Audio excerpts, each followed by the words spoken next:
Oh my gosh. It is too early to be this sweaty. Hey, this is Kelsey, not Chelsea. Nope.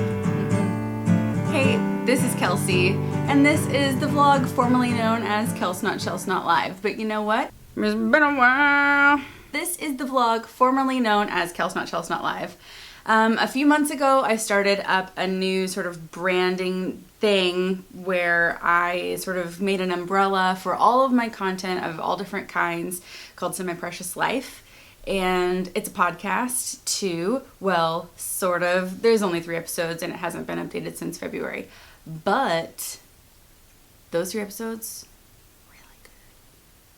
Anyway, I'm really excited to be talking to you because it's been a long time, and usually when people come back to these sorts of things, they apologize. Truthfully, I'm not actually sorry that I've been gone.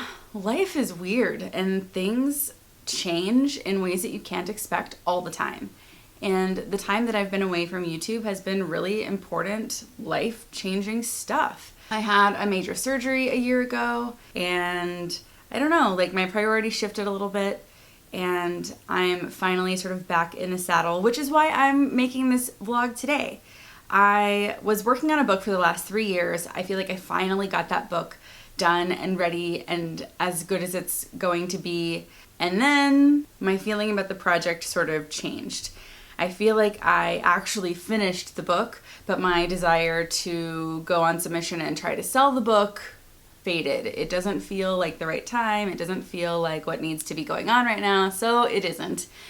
The book is in the trunk for now. Maybe it will see the light of day another time, but for now it is safely tucked away, and that means it is time to start a brand new project. So I just thought that I would come on, restart my channel, and bring you sort of what I call my book writing pregame. So, disclaimer. I have written exactly 2 books. Book number 1, I put in a trunk after I finished writing it and decided it shouldn't see the world. Book number 2 was the first book that I ever wrote, and it was published, and it's still available on Amazon for under $8. I mean, come on, if you haven't purchased Damsel Distressed by Kelsey, what are you waiting for? So when I say that this is my pregame for writing a book, I mean this is what I've done the 2 times that I have written books. So anyway, I'm just gonna give you my 4 pregame steps, what I do when I'm starting a brand new project so that you can get a little sense of how I get started. Okay, step 1 is to buy a brand new spiral notebook. So I'm a pretty digital girl. I do all of my writing digitally. I don't do any handwriting for long form projects. I don't know, I press kind of hard, and so handwriting kind of messes up my whole flow. I end up with like little finger cramps and it's not good. So it's a little bit weird that the first thing that I do is to buy a spiral notebook. But it is. I have to have a spiral notebook that I keep all of my basic stuff in. This is where I brainstorm character names. This is where I brainstorm basic plot structures. This is where I do any of the pre-writing stuff that tends to happen before a book actually gets written down. It's where I leave to-do notes for myself. It's just a paper copy that I can jot things down on if I need to. I always get the notebooks that have like a plasticky cover. I don't know, habits. So the second thing that I do when I'm starting a new project has actually recently been revamped. So for both of the other books that I wrote, the first thing that I did was I started with sort of like a query synopsis sort of thing. I, again, wrote this by hand, but I just started writing down like, what's the short version of what's happening? What is the main character? What are they dealing with? And how do they get through the process that occurs throughout the book? Up until this project that I'm starting now, this has been a very by the seat of the pants kind of thing. I never had any sort of formula for what I was doing.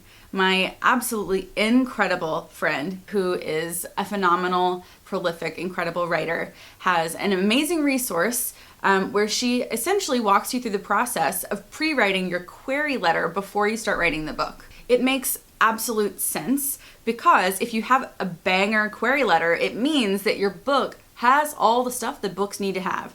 You know who the main character is, you know who the antagonist is, you know what the goals are, the motivation, you know what the primary conflict is.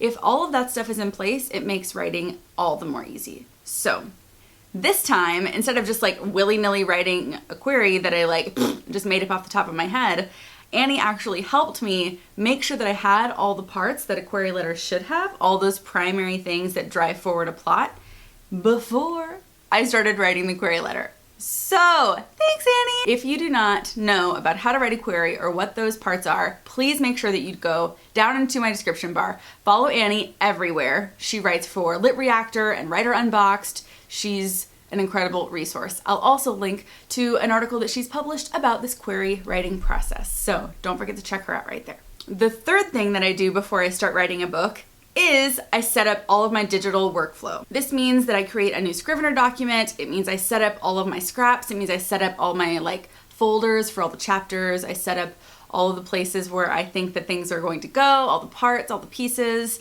I'll enter in some basic character information into Scrivener. In short, I just want to make sure that I have the place where I'm going to write ready to go. And the very last thing that I do before I start writing my book is to get my game face on.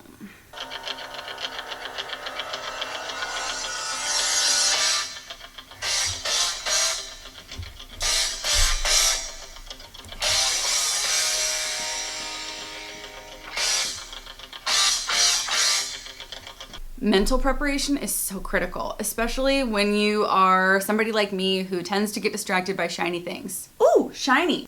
Ooh, shiny. Ooh, shiny.